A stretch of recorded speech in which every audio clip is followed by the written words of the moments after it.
Hey everyone, I'm Melissa and I'm here to contribute to the revenge trope stories.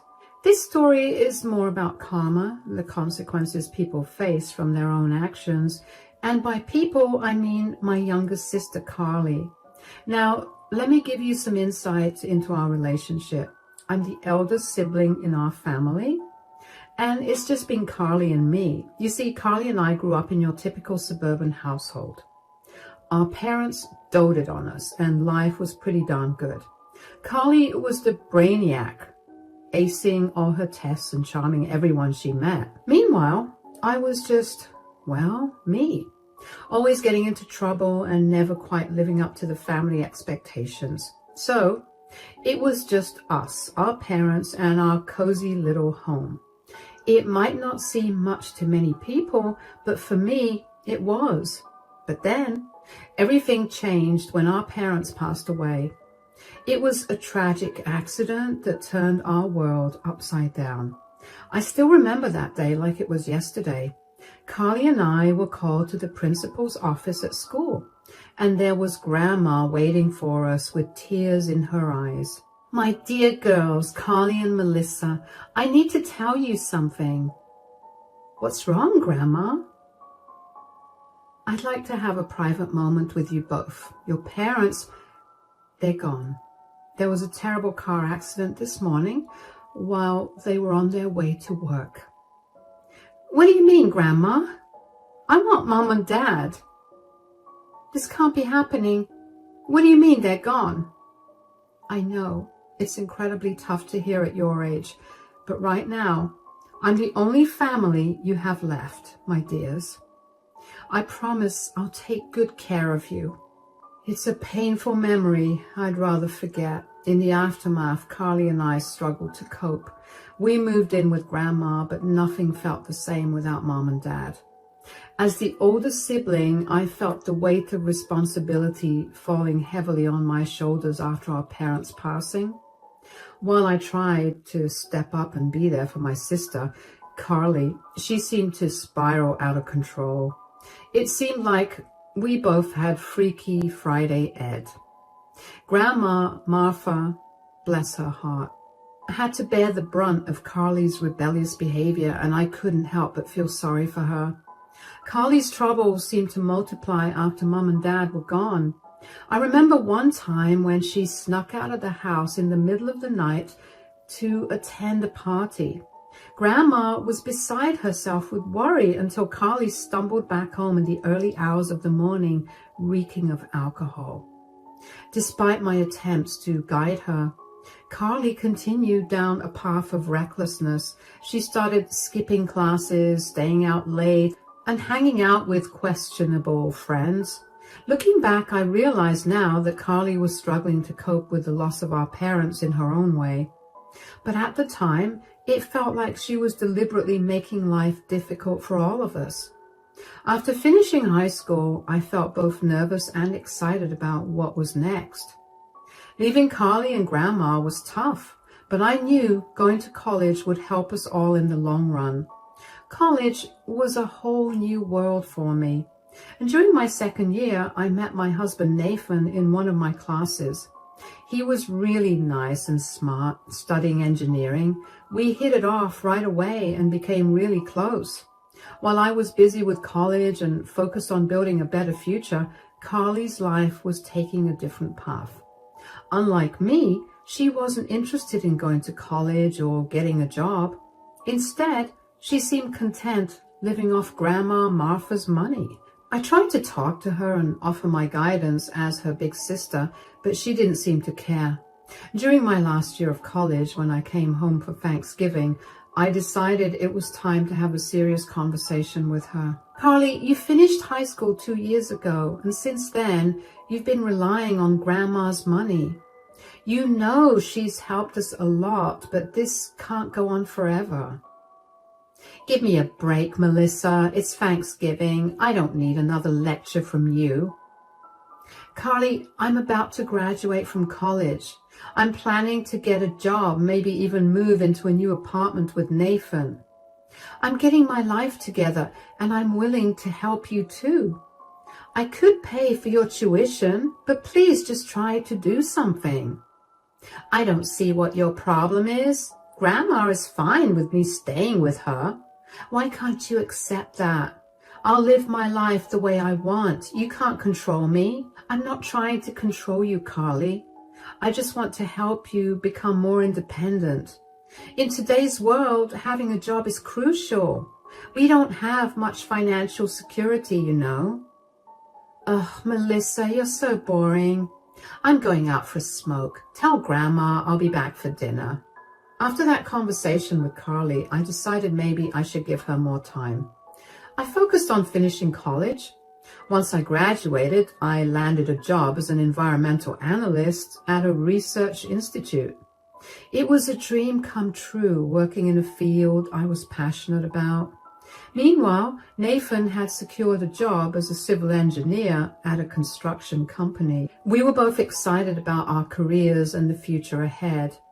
With our stable jobs, we decided to take the next step and move in together.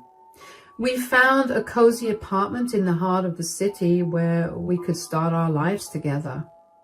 A couple more years went by and I turned 24. Then Carly called with heartbreaking news. Grandma had passed away. I was crushed. Nathan drove us back to our hometown. Carly seemed calm, but I could sense her sadness. I took charge of arranging the funeral as there weren't many people there.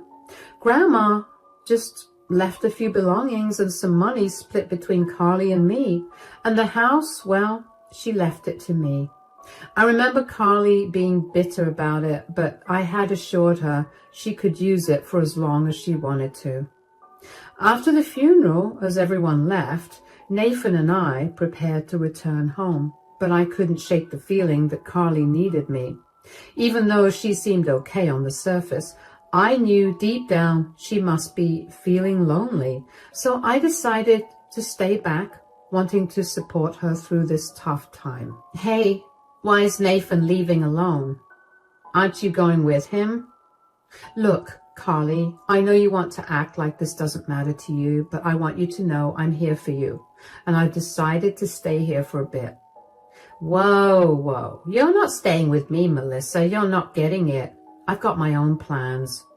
I get it, Carly, but things are different now, and I want to help you get back on track. You can't just brush off everything that's happened.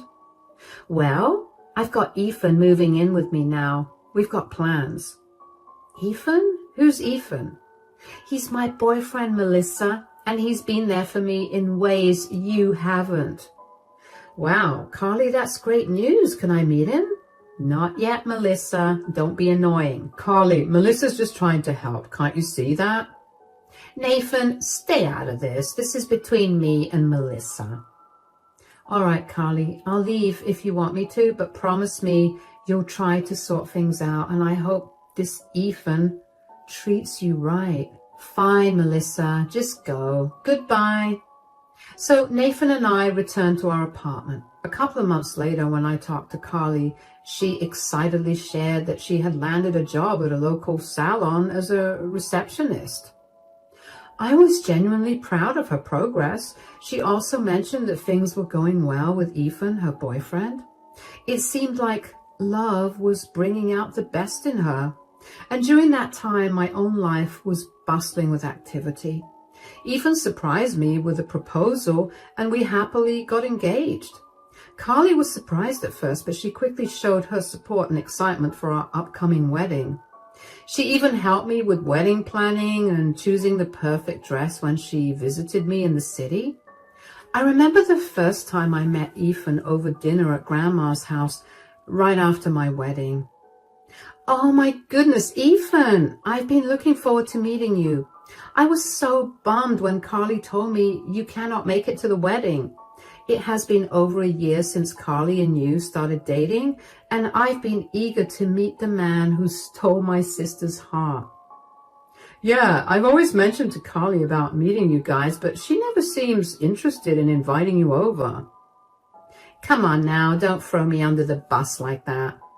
Congratulations to both of you, by the way. Thanks, mate. So, Carly, how's your job at the salon? How are things going there? Well, the salon, it's okay, I guess. Didn't you tell your sister? Tell me what? I decided to quit my job at the salon. It was kind of boring and it didn't pay me well. I've always told her that getting a college degree would open up better opportunities for her. She's a smart girl and she could have landed a better job. Well, it's never too late to pursue higher education, right? I've told you guys 1,000 times, I just don't want to go to college. I'm 23, I can make my own decisions. Anyway, Ethan seems to be doing well. He's taking care of your living expenses here, isn't he? Yeah, Ethan has a really good job and he's been helping out with everything. I really love Carly and I don't mind taking care of her. That's really nice of you. After our visit to Carly's place, where things seemed surprisingly okay, Nathan and I settled back into our city life. Our days were filled with nothing but love. Then, out of the blue, Carly called me one evening. Her voice was tense, and I could sense something was wrong. Hey, Mel, I need to talk to you. Hey, Carly, what's up? You sound really anxious. Is everything all right? Mel, I messed up. I messed up big time. What are you talking about, Carly? I'm pregnant. Oh, isn't that something you should be happy about? Did you not want a baby? I mean, I get it. You're pretty young, but Ethan loves you and, well, it isn't Ethan's baby. What? You must be kidding me. I wish I was, Mel. I'm really ashamed to admit this, but I had been cheating on Ethan. Why would you even do that, Carly? Ethan doesn't deserve this. Well, I've been seeing this guy. He had money, and I thought it was better than being with Ethan. I didn't want a boring life. It's a complicated situation. What do you mean by a complicated situation? Ethan loves you, and you chose money over him? I don't want to settle for a mediocre life. I thought me and that guy really had a thing going on there, and he promised me that he would leave his wife, but turns out it was just a casual fling for him. When I told him that I was pregnant with his baby, he said he didn't want to be a part of the baby's life and didn't want to see my face ever again. Wow, Carly, you got involved with a married man? I know, it's a mess. I haven't told Ethan yet.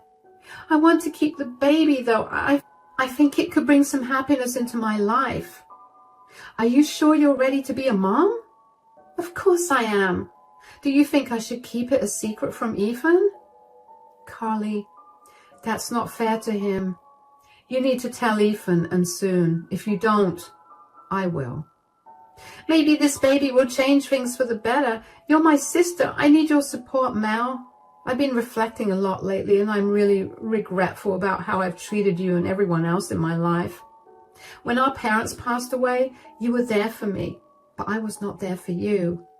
I want to change that. I've been a bad sister, but that's going to change now. I'm going to work on myself and be better. Okay, let us start by telling Ethan the truth. Then we'll figure out the rest together, I promise. So, after Carly told Ethan about the baby, things didn't go well. He got really angry and left her. I felt bad for Carly, even though it was her mistake. I didn't like seeing her hurt. She needed someone, and I didn't think Nathan would mind if I stayed with her for a while. Carly didn't have a job, and the money Grandma left her was running out, so I decided to take some time off work and stay with Carly.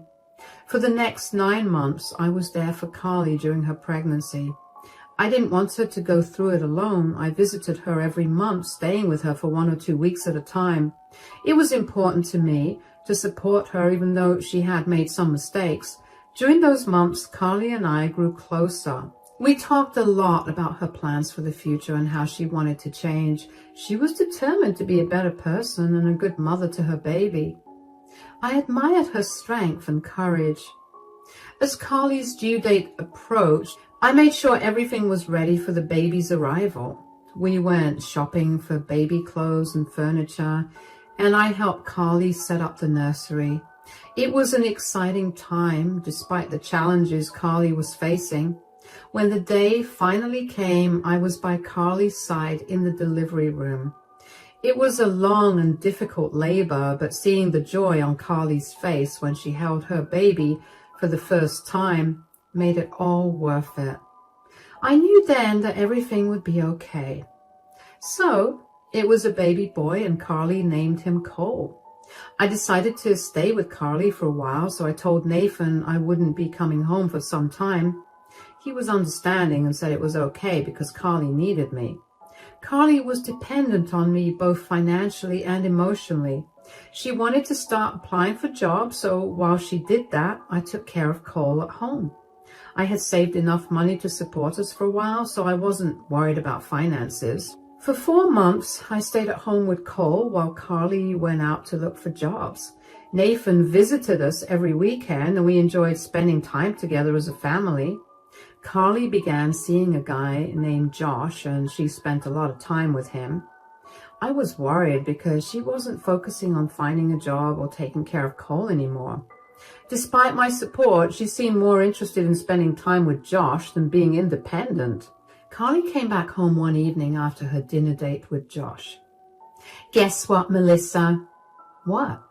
"You can go home and stay with Nathan. I don't need you here anymore." "Did you finally get a job?" "No, but Josh wants to move in, and he has a good job, earns well, and can take care of me and Cole." "Are you sure about this? It's only been a month since you started seeing this guy. You have a little baby now. You're a mother. There are things you need to consider." "I don't want to hear another word, Melissa. I'm a grown woman. You can pack your bags and leave tomorrow morning." "I have had enough of you ordering me to get a job, enough of you trying to tell me to be more responsible for Cole. I am Cole's mother. No one knows him better than I do." "Carly, after all that I have done for you, I literally left my husband alone in the city so I could come and stay with you. I left my job, I left my life behind to support you and help you finally get your life back together. And all I asked of you in return was to be a little responsible." "Responsible this, responsible that. Don't you get it, Melissa? I'm done with you. I have a family now. I have a son and a boyfriend. It's better that you go back to your family. I mean, sure, thanks for helping me these last few months, but your job is over now. So stop being a parasite at my house. You're unwanted here. I'm putting Cole to sleep now. I expect you to be gone when I wake up." So, dear reader, that incident happened around 8 years ago. After Carly said those hurtful words to me, I reached my breaking point. I went home to Nathan, poured my heart out to him, and shared what Carly had said. Nathan helped me see the truth. Carly was using me for my money and support. Though I didn't want to believe it, it was true. I was blind to reality. I had always been there for Carly financially and emotionally. I covered all her expenses during her pregnancy, supported her appointments and medical needs, and even encouraged her to seek therapy, footing the bill for that too. It's not about comparing love and money, but I gave her both. Yet all she did was disrespect me and cast me aside when she found someone else. So we stopped talking altogether. Fast forward 7 years, and my life has changed significantly. I was blessed with a baby girl named Ariel, who just turned 6. Nathan and I were fully immersed in our life in the city, balancing work, family, and parenthood. Amidst all this, Carly faded into the background. She never reached out, never apologized, not even a simple thank you for all I had done. So imagine this. I'm chilling at home with Nathan and Ariel, just watching some TV after a busy day, and out of the blue, my phone rings, and it's from some random number. Like, who could it be? Then, that's when Carly, out of nowhere, decides to make a comeback after more than 6 years of radio silence. I answered the phone, and without even thinking twice, I blurted out, "Carly?" Nathan shot me a concerned look and motioned for me to go to our bedroom to talk to her. "Melissa, it's me, your sister." I haven't forgotten your voice, Carly. Why are you calling me? Melissa, I know my apology might not mean much at this point, but I'm really sorry for the way I spoke to you all those years ago. You helped me, but I didn't see it. Let's skip the apologies, Carly. I know you don't mean it, but hey, if you do, good for you. Maybe you're becoming more human and less selfish. Really, listen to me, Melissa. I know you won't believe it because of what I'm about to ask next. What now?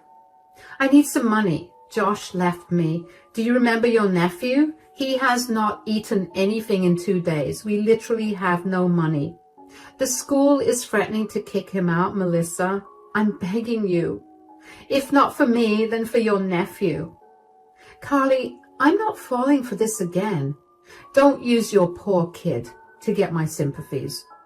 Please, just for a few months, I need some money. I just want a stable life for my son. I promise I'll get better this time. Enough with the promises, Carly. I have my own responsibilities now. I can't spare any money for you. What kind of responsibilities? Well, I have a daughter of my own now. Oh, congratulations. So I have a niece now? What's her name? Her name is Ariel. I would love to meet her someday. But Melissa, please imagine this. If, God forbid, you were in a bad position like this, wouldn't you want someone to help your Ariel? You don't have to say yes right now, but please know that we literally don't have anything. The electricity got cut off yesterday as well. Take your time, think about it. Just know that I'll be indebted to you for life and I will return every penny. Just think of Cole. He's a child. He hasn't done anything wrong. Please don't punish him for my mistakes. He shared the same blood as you, after all. I'll talk to Nathan about it. I'll see if I can do something. Thanks, Melissa. After talking to Carly, I had a lot to think about. She asked for help, but I was mostly worried about my nephew, Cole.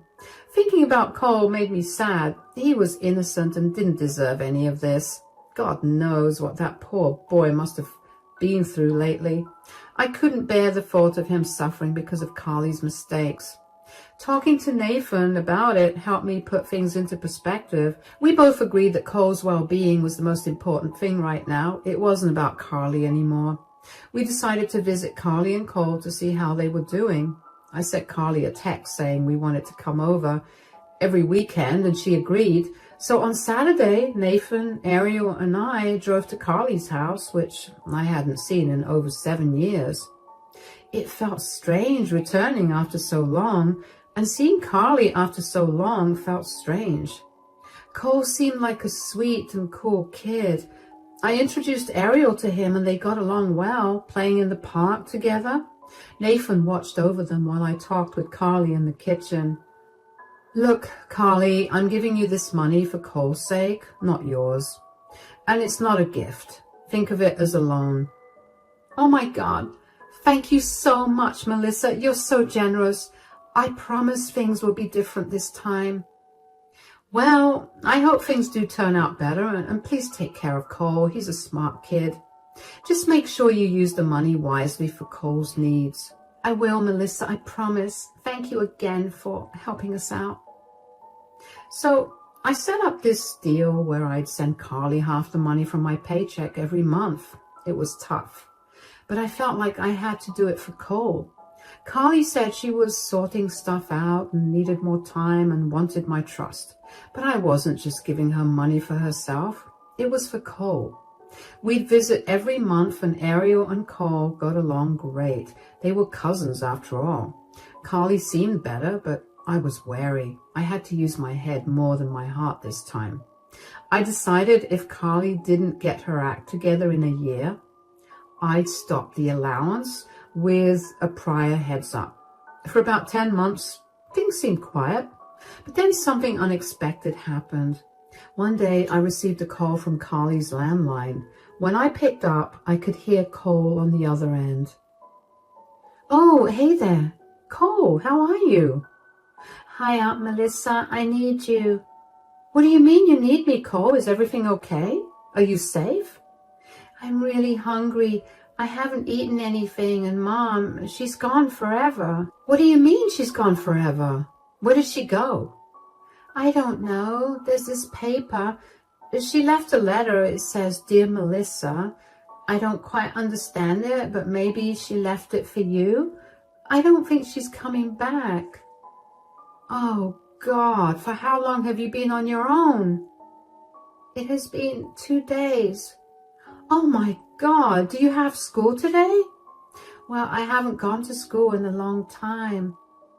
Don't worry, kiddo. I'm coming over. When I heard Cole's voice, my motherly instincts kicked in. It was heart-wrenching to hear him, just a little boy, talking about his mom being gone forever. I was furious, mad at Carly for putting Cole through this. I couldn't understand how she could let things get this bad. I called Nathan and I told him what happened and asked him to stay with Ariel while I rushed to Carly's house. It was a long drive, about 5 hours, but I had to make sure Cole was okay. When I finally arrived, I hugged him tightly. I took Cole to the nearest diner and treated him to a nice meal. While he was eating, I carefully opened the letter that I had picked up from the house earlier and started reading it. Dear Melissa, I don't even know where to start. And once again, I've let you down and I'm not even sorry anymore. My life has been a mess and I needed that money. I'm sorry for deceiving you. I never sent Cole to school. I just didn't want him anymore. I collected all the cash you sent me and now I'm leaving. Cole is no longer my concern. I've realized I need a fresh start for myself. Do whatever you want with that loser. Foster care, orphanage, it's up to you. I just want a better life for myself. I'm done with pretending. I'm gone for good. You were foolish to trust me again, but you've always been a pawn in my game. You won't hear from me again. Goodbye. I couldn't believe what I had just read in Carly's letter. The way she had deceived me was infuriating, but this time I was determined to make things right. I told Cole to pack his things because he was coming home with me. We drove back to the city and arrived at my apartment. I prepared a nice hot shower for Cole, and then I sat down with Nathan and showed him the letter. Nathan agreed that we should contact the police and childcare services the next day. I didn't want to reveal everything to Cole just yet. He had already been through so much and I didn't want to overwhelm him. Besides, he wasn't alone. He had us, his family. I wanted to take care of Cole myself. After making that decision, I tried to get some rest for the night. But at midnight, there was a knock on our door. When I opened it, I was shocked to see Carly there. Carly, what on earth are you doing here? I'll have Nathan call the cops. What's going on? Oh, hush, Melissa. Where's Cole? I need to see him. He's inside sleeping, but I'm not letting you near him. Not after what you've done. Did you even realize he read that letter? You called him a loser and said you didn't want him anymore. My plan didn't work out. Just give me my son and I'll leave you alone. Your plan? What plan are you even talking about? Well, I got robbed. I was out traveling, trying to figure things out, you know. But then these guys jumped me, took my bag, which had all my cash, and left me with nothing. I had no choice but to come back. So you think it's that easy? You can just waltz back here and expect everything to be okay. I'm telling you, Melissa, give me my son and I'll leave. You won't ever have to see me again. If you need Cole, meet me at the police station tomorrow. We'll sort things out there. Don't drag the cops into this. After everything you've done, you think I won't involve them? You've been nothing but trouble since our parents died. Selfish to the core. Melissa, this is ridiculous. You're overreacting. Overreacting? You abandoned your own child. You're going to pay for this, Carly. I won't let you ruin Cole's life any further. You don't understand what I've been through. And what about what Cole's been through? He deserves better than you. I'm calling my lawyer tomorrow. We're taking custody of Cole. You can't do that. He's my son.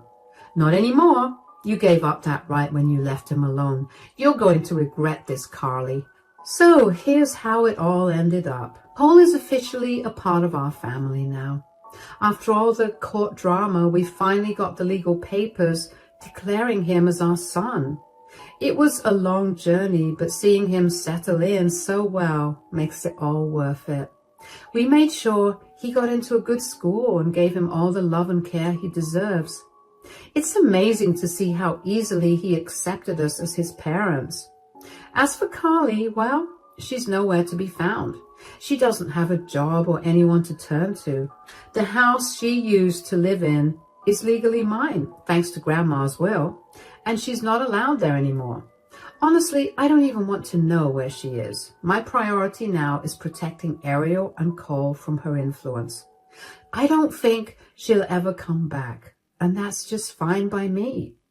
We're creating wonderful memories together, and every day feels like a blessing. I'm grateful for the family we've become and for the chance to give Cole the life he deserves.